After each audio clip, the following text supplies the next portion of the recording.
Dusty May has parlayed his FAU success into a high major job in the Big Ten, but not that one we all thought it might be. How quickly can he turn around this Michigan team that won just 8 games last season?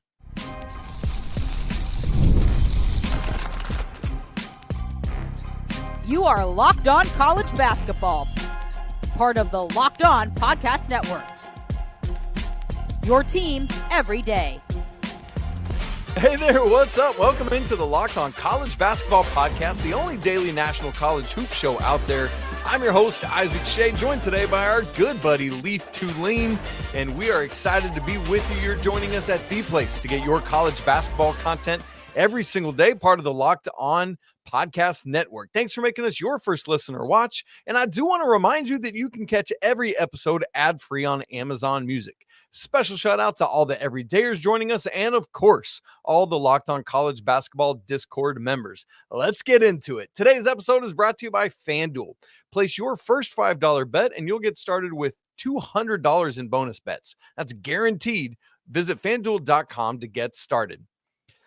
As we get into the show today, want to just behind the scenes, Leaf and I are recording this on Wednesday around lunchtime. We haven't yet seen exactly what's going to happen with Hurricane Milton getting into Florida there, but just want to send, between when we record this, excuse me, and when it will go live, that storm will hit. And so want to just send our best thoughts and prayers to all of those who are affected by that. And frankly, those who are still cleaning up from Helene, man, best thoughts and prayers for all of you. Now, Leaf, ironically enough, here's the segue. We are today doing our Michigan team preview where Dusty May comes from Florida Atlantic up to Ann Arbor to take over this team. We're going to look at how quickly he can turn it around. Other storylines, not much returning, but there are a couple fellas.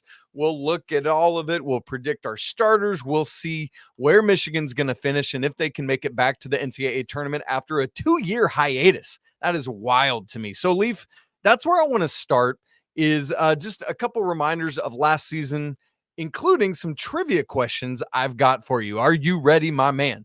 Always ready for trivia. Yes, I knew you would be because you love it. Okay, last year, Michigan went 8-24 overall, just 3-17 in the Big Ten. That was good for 14th, which prior to the new teams coming in would have been dead last. Here's my trivia question for you, Leaf Tulane, the first of a couple.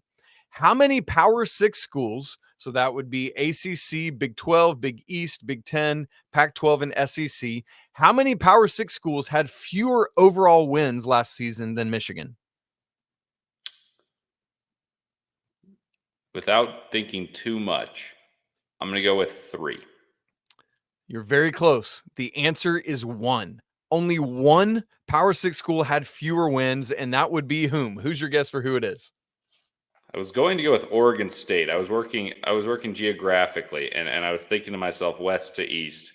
And Oregon State was one that comes to my mind, but I wonder if their preseason schedule is more favorable, and they surpassed it. So that was my first guess. Yep, they wound up with they actually all Pac-12 teams had double-digit wins last year. They had 13.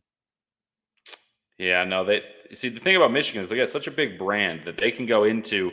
I believe they played Villanova and UNC last year in was that Battle for Atlantis last year? For Michigan? Yeah, for Michigan.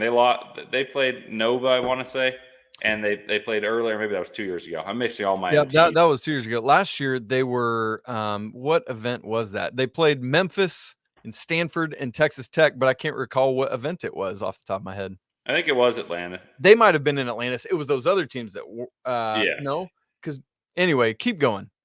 Well, anyway, I think the reason Michigan has such a low non-conference total of wins, yes, they were not a great team, I'm not making excuses, is because their brand's so relevant that they can schedule themselves other brand names, the likes of the schools we named, even if it wasn't this year, it was the year before, where they can afford those type of opponents. Oregon State will play the likes of Portland State and teams like that, geographically relevant. Yeah. And so even though I would say Michigan and Oregon State were very poor in their divisions, that's why I think my guess goes awry there. But yep. I don't know who has fewer. I mean, the Big 12 is going to be hard to get wins in, so I'm wondering if it's a Big 12 school. But I don't have it. I'll tell you this, and this will be a good hint for you. There were 2 Power 6 teams that were winless in conference play, and it's one of those. Oh. That makes sense. That makes sense. We had two horrible teams. One was DePaul. I should have thought about that. That's the answer. DePaul last year, Leaf Tulane, you ready for this? Had 3 total wins all season long. Now, Mizzou, the other team that didn't win a conference game, and Louisville actually tied Michigan, both winning 8 games. But DePaul was the only Power 6 team to win actually fewer games. That is absolutely crazy. So there you go. That's kind of putting in context how bad Michigan was last year. Big Ten tournament lost to Penn State in the first round. No other postseason for the Wolverines, as you would imagine, given how poorly things went. And I mean, it was down the stretch of the season. It just went horribly awry. 1, 2, 3, 4, 5, 6, 7, 8. Lost their final 8 Big Ten games in a row and the conference tournament. Finished Leaf 133rd in the net. They were 4-4 in quad 3 and 4 games combined, 118 at Torvik and 128 at Evan Mia. That said, I've got 2 more trivia questions for you. It's really one tied together. Where would you think that Michigan finished at Ken Palm last year? And how many Power 6 schools finished lower than Michigan at Ken Palm? And that number is bigger than 1, I'll tell you that.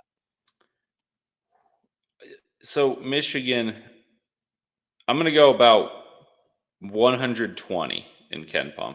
Okay, 128. Very close. Good guess.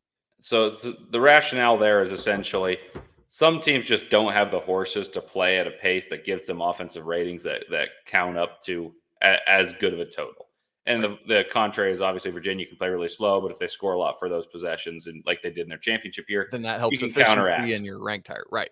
But you have to have horses. So teams below are typically really, really poor athletically.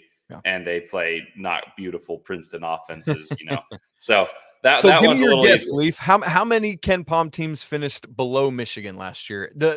Top Power 6 team. Yep. I'll go 12. 12. The number was only 7, Leaf. I'll give them to you in order. So Michigan, again, 128. West Virginia, 144. Mizzou, 145. Oregon State, there the Beavers are, 155. Vandy, 183. Louisville, 185. Georgetown, 192. And DePaul, 304.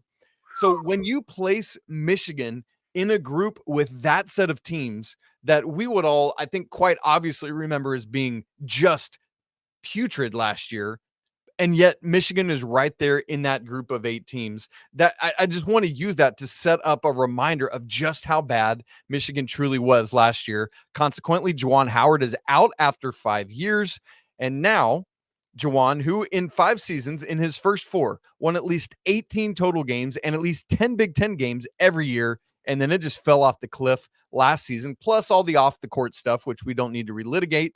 But in comes Dusty May. And so Leaf, what I want us to tackle here is what are the true and honest expectations for Dusty May? Like how would we define success in season 1, given what's happened the last 2 years? Well, I'd say a tournament.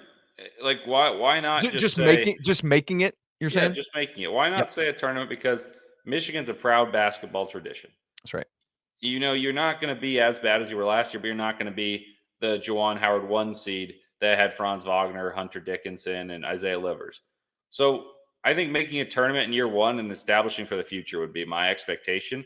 And also my expectation is feasible for them. I don't think it's that impossible because you have a lot of talent, both brought in by Dusty May and via what was left at Michigan. They've got guys. They just need to coalesce and make a team. And that's the bigger question to me, is how they can do so. Yeah, and that's a great question, right? Like, how do some of the holdovers play in? I don't think they would have stuck around if they didn't believe that this would work.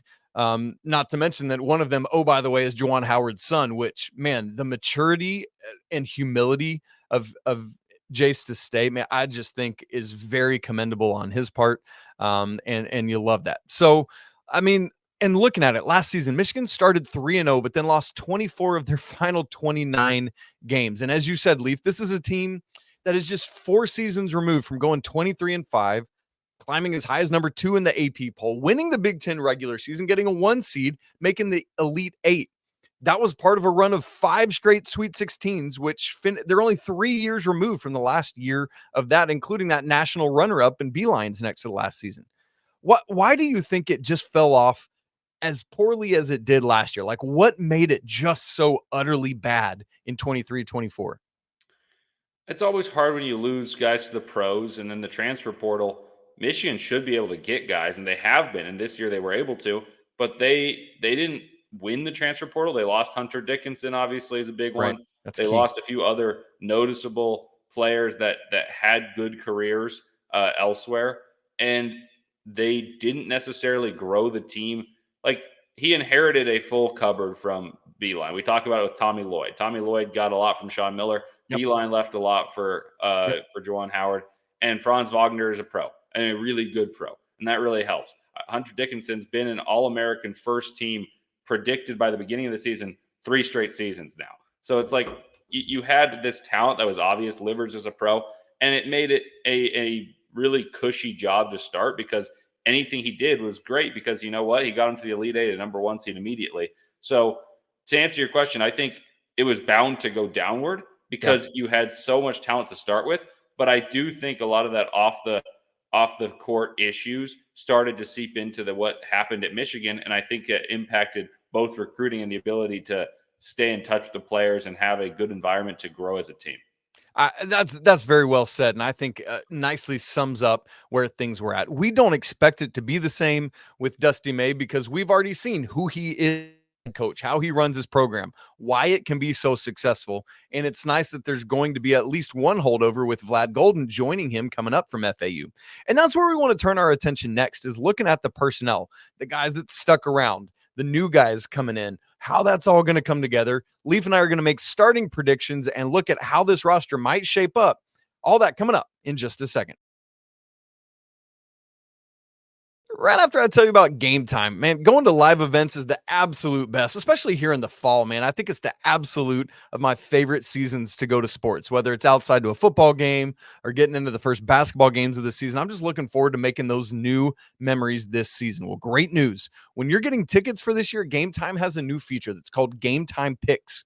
What it does is helps make getting tickets to your favorite live events even easier by filtering out the fluff to show you only the very best deals and seats so you don't got to waste your time.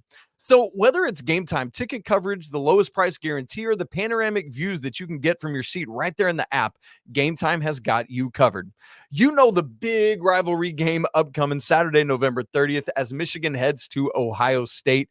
There are tons of tickets available for this game. As I looked at Game Time's interface, I don't know that I've ever seen more tickets available for a game, but man, they're going to cost you a penny. The good news is they are relatively cheaper on Game Time, where I found a ticket for as cheap as $475 and so you can go look at that. Multiple great deals that they've got going on already, even though we're a month and a half away.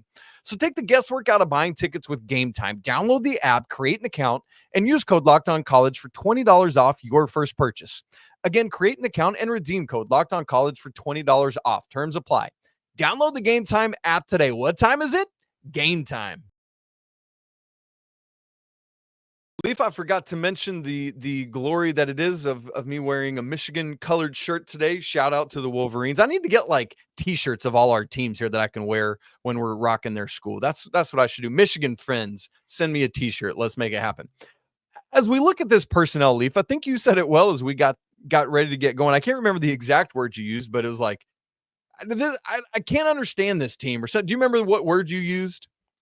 I don't think they fit together very well. I don't know exactly what I said, but the jigsaw puzzle doesn't seem to be like those edges don't seem to be perfectly cut, is the way I'll put it now.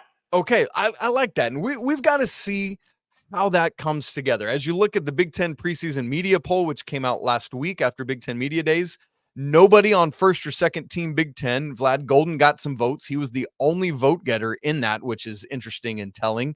There are just 3 returning scholarship players, and maybe that's a good thing. In totality, Michigan gets back 26.7% of their minutes from last year. Nimari Burnett is back. Started all 32 games last year, was the 4th leading scorer. Will Shedder is back. And then, as I mentioned earlier, Jace Howard, Coach Howard's son, is back. And again, kudos to him for sticking around even when Pops was fired. I think that says so much about his character. But Leaf, this team loses their top 3 scorers.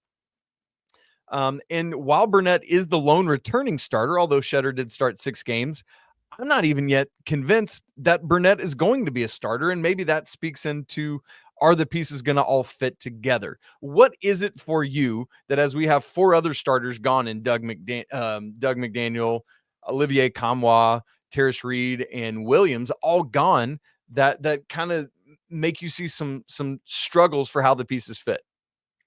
It's actually the front court for me. I Okay. don't think their backcourt's amazing. Like, don't get me wrong. It's not like I have all this faith in the backcourt and their front court's just terrible. Their best player, in my opinion, is Vlad Golden. Agreed. And so you have Vlad Golden, and then you bring in talented transfers. And you look at the transfers they bring in, and it goes as follows. Donaldson's the point guard, presumably. Then you have a wing and Roddy Gale from Ohio State, which is a weird transfer. And then we see, I kind of love that we're seeing more of that. It's weird, but like we're seeing guys go from, and actually, I say I like it. Maybe I actually hate it. I don't know. What if a Carolina guy went to Duke? I know exactly. Like Carolina football right now has has an NC State transfer starting in the secondary. It's crazy. Anyway, keep going. Yeah, but essentially their transfers obviously are going to be happy and heavy because you got a new coach. Like, you're going to bring in new players. And I understand I just said your best player is a transfer in Golden. But why I have trepidation about the front court is the guy who was the biggest name aside from Vlad Golden that was, this guy's going to be a hot commodity, and knew he was in the transfer portal. As soon as March Madness began, he came into the Yale locker room and was like, well, see you guys later. Oh, well, shoot, we just beat Auburn. It's Danny Wolf. Well, so Danny Wolf is promised a starting spot. So what happens to Will Shetter? What happens to Sam Walters? Both of whom can shoot the ball and are stretch fours. Well, Wolf probably will try to be a stretch 4, but I'm telling you, there's just the one thing that the transfer portal needs to figure out, or at least coaches need to figure out in the transfer portal, is when you get a high-profile guy like Wolf was, and you have a team that doesn't necessarily align. I don't want Danny Wolf being my stretch 4. I'd rather him be my backup 5 on a good basketball team. But you're going to have Sam Walters start at the 4. I'd rather that or Shetter, honestly. Yeah. But you're going to pay the money according to what they did. So the money will dictate that Danny Wolf's their starting 4, and that's my issue with Michigan. Because I don't think Donaldson's great, so therefore you're not going to be a great team because point guards are the way to win. He's fine, though. Like, he was the better point guard between he and Aiden Holloway last year for a good Auburn team. Agreed. And so you're going to have a mature physical point guard. You're going to have a heady shooting guard in Nimari Burnett. You're going to have a boomer bust guy in Roddy Gale who can score well. It just depends his efficiency. Then you got this stalwart big in Vlad Golden, who I'm curious to see how well he does in a major conference. But I actually have high expectations. I think he's one of the best centers in this league. And then you have this weird misaligned piece, in my opinion, Danny Wolf. And if I'm wrong, so be it. But that's just the way I feel. I feel like that's a square peg, round hole situation. I'm with you, Leaf, and I've really gone back and forth in my mind this offseason about this front court, maybe more than anything else, on trying to decide how viable it is for the two of them to be able to play together. And there are days when I'm like, yeah, it could work because Vlad doesn't shoot and Danny does, and he's a stretch 4 and it's going to work. And there's other days when I'm like, I think it's going to be lumbering and clumsy and they're going to get in each other's way. And I don't think it's going to work. And you need Sam Walters or Will Shetter at the 4. And so I really don't know that I'm going to be able to land on something until we actually see it in action. And so I'm very curious how Dusty May is going to play this thing, because I think you're spot on. He's going to have to give it a go, but I wouldn't be shocked at all if it doesn't work. And ultimately, either, like Wolf's going to end up coming off the bench if it doesn't, because you're not starting Vlad Golden. And then, but you paid too much money for Wolf. Exactly. And that's the crux of this thing, because I tell you what, I was thinking that Sam Walters, had he stayed at Alabama, I loved him last year. And I was like, he's going to make a massive sophomore jump. Well, now he comes here and it's like, you could go jumbo and have Walters as your 3 and see if that could work with some combination of Roddy Gale and Trey Donaldson and Reuben Jones and Burnett, whoever you go with in the backcourt. And so there's possibilities that it could work, but I'm with you. I don't know necessarily how all those pieces are going to fit. And that's just par for the course in some ways in the transfer portal era. But it feels to me, Leaf, like some programs are doing a consistently better job of figuring out role definition over let's just go get a dude and bring him in. And sometimes that works, but sometimes we've seen it. Like, let's look at UConn, right? Who thought this time last year that Cam Spencer was going to be what he was, right? But Danny Hurley has a way of figuring out how the pieces fit together. Has Dusty May done that or not? We don't know yet. And some of it is we just had to go out and get guys to fill out this roster. No, and that's exactly the right thing to do. Cam Spencer, who knew that he was going to be that good? We thought he was solid at Rutgers. Sure. But no one knew exactly when he was going to be one of the most efficient players in the country, the most efficient player on UConn's team that was better than the year before's national championship team. No one saw that coming. But at least you saw where he fit into the puzzle. Right now, I'm trying to think of teams that play two, for lack of better words, slow-footed centers. Like, Danny Wolf is not quick, and he's playing a 4. He's not slow for a center, but he's a slow 4.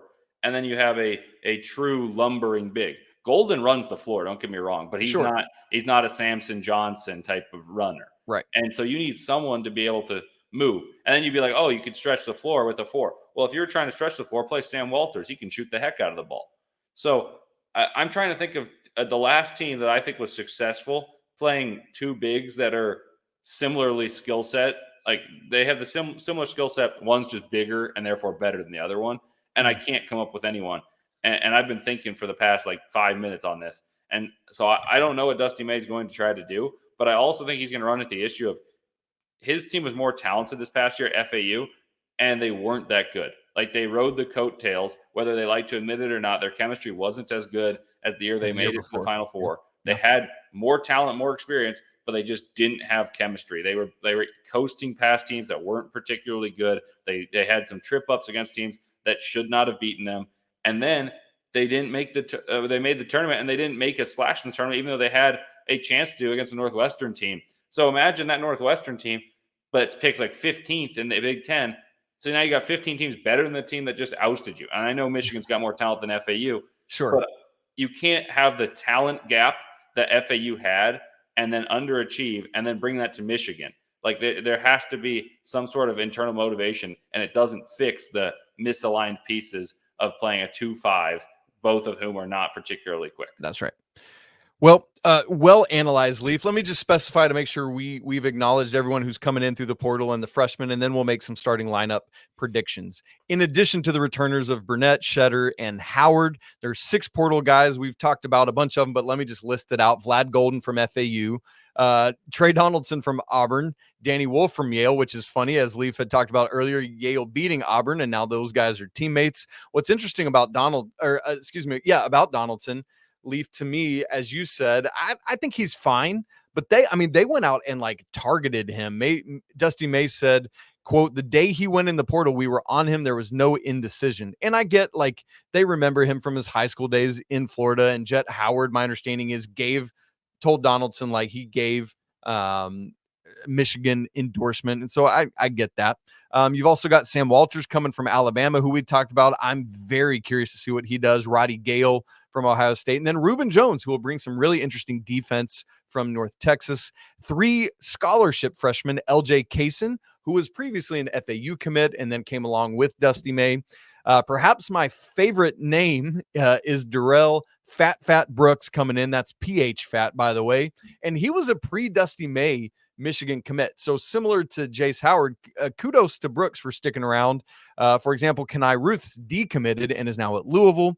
And then the other freshman incoming is 4-star Justin Pippen. And before you even ask, yes, that Pippen. And so some interesting stuff happening here. Leaf, all that said, what is your projection for day one starting 5, which I think we've acknowledged might float around and change, but what do you think Dusty May will do right out of the gate? I think it's going to be simple, actually. I think it's going to be Donaldson at the 1, Nimari Burnett at the 2, Roddy Gale at the 3, Danny Wolf at the 4, Vlad Golden at the 5. I personally would rather play Sam Walters or Will Shetter at the 4, but I'm very confident that'll be the starting 5. And as you've said already, some of that is baked into him being beholden to Danny Wolf for what he paid him. I think it makes more sense that Nimari Burnett will start, get some continuity, keep that holdover. But just for the fun of it, I'm going to go with an all transfer starting five. So basically, the switch for me would be bumping Walters, putting him at the 3 instead of Gale, and Gale at the 2 instead of Nimari Burnett. I don't know that Dusty would do that because of like Burnett sticking around, because of him, in that continuity. But why not? Let's go with an all transfer starting five and see what happens. All right, Leaf, we got a next look ahead to the schedule. What does Michigan's schedule look like, both the non-con and the conference schedule? How are they going to navigate it? And man, these FanDuel Big Ten odds are really interesting. We'll look at what Michigan might be able to do in the Big Ten. Will they make the tournament, which Leaf earlier defined as success in year one for Dusty May? All that coming up in just a second. Right after I tell you about FanDuel. Hey, NFL fans, you can start the season with a big return on FanDuel, America's #1 sportsbook. So when you get a hunch in the middle of a game, you can check out the latest stats, view live play-by-play, and so much more on the same page where you place your bets. You'll get started with $200 in bonus bets. That's guaranteed when you place your first $5 bet. How about some Big Ten regular season odds? We'll say this and then we'll unpack it more here in just a second. Purdue leads the way at plus 360, Indiana plus 650, Michigan State plus 700, UCLA and Ohio State both plus 850. Then comes Michigan at plus 1100, ahead of Illinois at plus 1200 and Oregon at plus 1300. So if you want to get in on any of that action, maybe this weekend's football lines, any of that, go check it all out at FanDuel.com. It's America's #1 sportsbook. Leaf, it's time to take a look at the schedule, make some projections for how Michigan will actually fare this season. And even before we take a look at the schedule, I just want to stick with those FanDuel odds we were just mentioning, because I would imagine that you and I both think Michigan's odds are too good, or at least have them ahead of teams we think they would actually be behind. So ahead of Michigan, Purdue, Indiana, Michigan State, UCLA, and Ohio State tied. And then Michigan has the 6th lowest odds here, ahead of both Illinois and Oregon. Now, the Big Ten preseason media poll has Michigan 9th. And I'm curious where John Rothstein has them. John Rothstein has them 9th as well, including Maryland being ahead of them, along with some of those other schools we mentioned. Leaf, which do you think is closer to actuality? The Big Ten preseason media poll or these FanDuel odds? I think the media poll, which is a dangerous thing to say. Because I think Dusty May's a good coach. Agreed. So I can see him manufacturing a way to get better and have a good chance. That said, I just don't like who they're ahead of. Yeah. Like, if as the basketball lover, this is less to do about Michigan and more to do with Illinois has a lot of talent. Brad Underwood went to the Elite Eight last year. I know they have a different roster.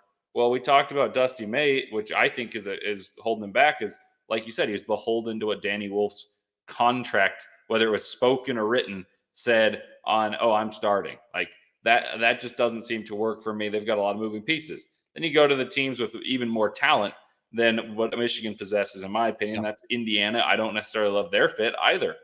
Purdue is the favorite, and I think those might actually be steep odds for Purdue, because Purdue's got a lot to replace in Zach Edey. Yeah. But there's a few teams like UCLA and Illinois and Oregon. They seem undervalued according to FanDuel there. And according to the Big Ten media poll, I think they're slightly undervalued there, actually, because you look at the media poll and they're new, at least Oregon and UCLA are, and I just don't think they get the respect necessarily from those who create the media poll for being new, as opposed to kind of the stalwart in Purdue and Indiana being at the top. Yep. And in that media poll, UCLA is 3rd. Illinois, which in the FanDuel odds is 1, 2, 3, 4, 5, 6, 7th, is 4th in the Big Ten preseason media poll. Oregon 6th. And so, and I think some of that, Leaf, probably speaks into, let's be honest about this. There is probably going to be a crud ton of parity in the Big Ten this year from, teams from probably 2 or 3 down to like 10, 11, 12 aren't going to look that demonstrably different from one another. And so that could be why we see some of this variance, and we're going to have to see it play out similar to 2 years ago, as was the case in the Big Ten. All that said, Leaf, where do you ultimately have Michigan finishing in the regular season Big Ten standings? I think about 8th. Okay. There's a lot of teams, like you just said, they're going to be closely aligned. If I were to delineate it into who I think's better than the rest, and then you make some tiers, I think Indiana, Purdue, UCLA, and Oregon are probably my top 4, just talent-wise. I think Illinois will be better than where they're projected according to the betting odds. So then that's Illinois, Ohio State, Michigan State, and that's 4 through 7. And then you have the Michigans, the Marylands, and I had one other team in mind, but it eludes me at this moment. But Rutgers? Yeah, Rutgers. Iowa? Yep. Rutgers is the next one. And so that's my top 10.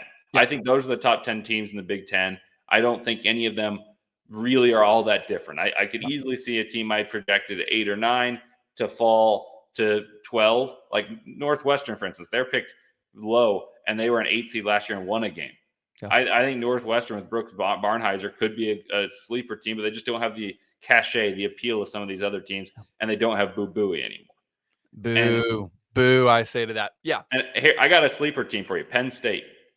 Penn State with Ace Baldwin. That could be your Big Ten Player of the Year without a Zach Edey to steal that award. So maybe they sneak in as well. So those are my top 10 or 11 teams. Michigan's probably 8 or 9 for me. Okay, good. I like that. And I think that's appropriate and where I would have them as well. Let's look at this non-conference schedule, Leaf, which Big Ten teams get 11 non-con games due to the 20-game conference schedule.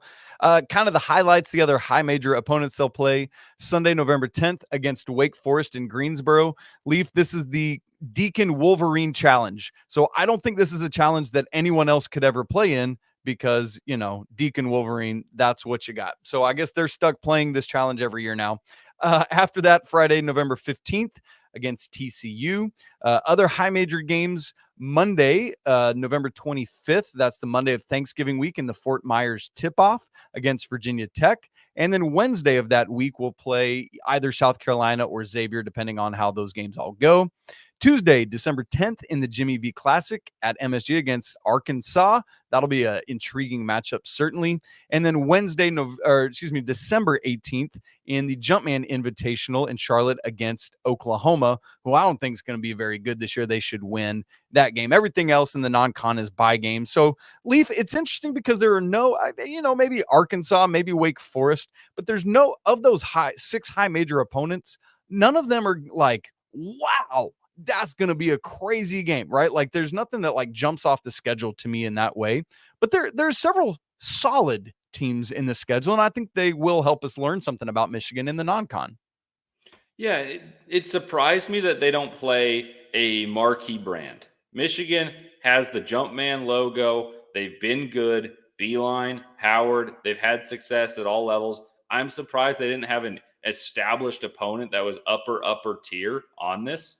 And so I almost feel badly for Dusty May because that, I think, inspires the necessity to be better than where I predicted them to be in Big Ten play. Because if you lose any of those games with a new and growing team, they don't count as good losses. Yeah. They count at best at Q2, quadrant 2, for those of you who are listening.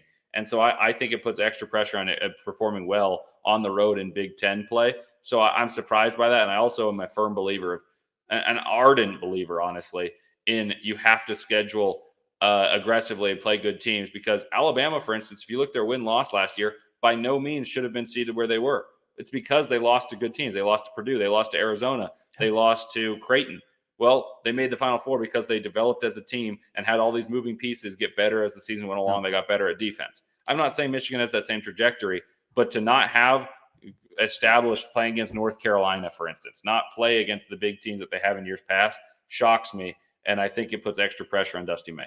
And obviously some of that is like Jumpman Invitational. It's just the rotation that they've already played North Carolina and Florida in the other 2 games of that. And now it's time to play Oklahoma, but you could still go out and schedule those. And ultimately I get it though. You're trying to put together for the Michigan fan base a schedule that helps you, get past the past 2 years and say, hey, we're gaining some success and confidence, and maybe that's part of the calculus here.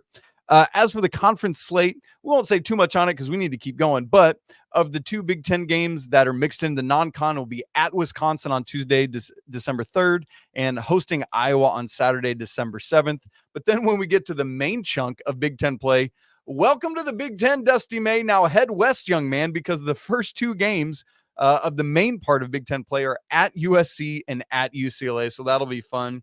But then getting several home games down the stretch, Rutgers, Illinois, Maryland, for example. And so that will be good there. And then obviously going to Michigan State to wrap the regular season. So Leaf, all that said, 31 games in the non-conference schedule. You think Michigan will finish 8th, you said. What would you predict for their regular season record in 31 games? I'll go 21-10. Okay. I was going to go 20-11, 1 game worse than that. So we're right in that same vein.